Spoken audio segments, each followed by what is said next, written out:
क्या astrology science है? एक एस्ट्रोलॉजर कैसे डिसाइड करता है कुंडली को देख करके आपको क्या बताना है और उसका क्या उपाय हो सकता है? सबसे पहले वो एक भाव देखता है, कुंडली में भाव यानी कि जैसे कि सरकार, हिंदुस्तान की सरकार, फिर उसमें लगन बैठाता है, लगन यानी कि प्रधानमंत्री, उसके बाद उसके हिसाब से बाकी मिनिस्टर्स को बिठाया जाता है। खानों में अलग अलग भावों में जो राशि होते हैं वो मिनिस्टर्स जो बनते हैं उनके पास अपना अपना पोर्टफोलियो होता है। फिर वो मिनिस्टर्स यानी कि वो राशियां, उनके जो राजा है, जो उनके मालिक है, वो कहाँ बैठ गए, यानी कि हो सकता है किराए के घर में जाके साउथ इंडिया में बैठ गए हैं, ईस्ट में बैठ गए, वेस्ट में बैठ के, कहाँ बैठ गए हैं, उसके बाद वो किन के साथ बैठ गए हैं, किस तरह से बैठ गए हैं, उसके बाद भी क्या उनका समय चल रहा है, यानी कि लोकसभा में बैठे हैं वो, उस वक्त क्या वो प्रश्न काल में प्रश्न पूछ भी सकते हैं कि नहीं पूछ सकते। जैसे कि अगर हेल्थ का मिनिस्टर यानी कि आपका छठा घर, अगर उसका समय ही नहीं चल रहा है और वो लोकसभा में उसके पास टाइम ही नहीं मिल रहा है उसको प्रश्न पूछने का, और कैसे उसका जवाब देगा जब तक उसका समय नहीं आ रहा। हो सकता है कि वो शनि ही हो, तो हम उसका उपाय करे जा रहे हैं, लेकिन उसका समय नहीं, तो उपाय करने का फायदा क्या? एक प्रेडिक्शन पे आने से पहले अप्रोक्सीमेटली एक एस्ट्रोलॉजर 9 लेयर्स के थ्रू जाता है। अगर उसको वो 9 लेयर्स आती हैं तो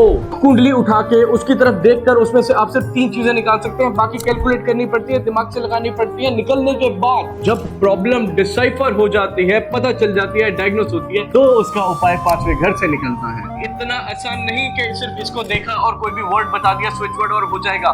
नहीं होता है, उससे नुकसान भी होता है। हो सकता है कि 2 मिनट के लिए हमें कोई फायदा दिखे, वो हमारे कोई ग्रह करा के जा रहा था, लेकिन उसके बाद उसका नुकसान कौन झेलेगा? समझने की जरूरत है, एजुकेट होने की जरूरत है।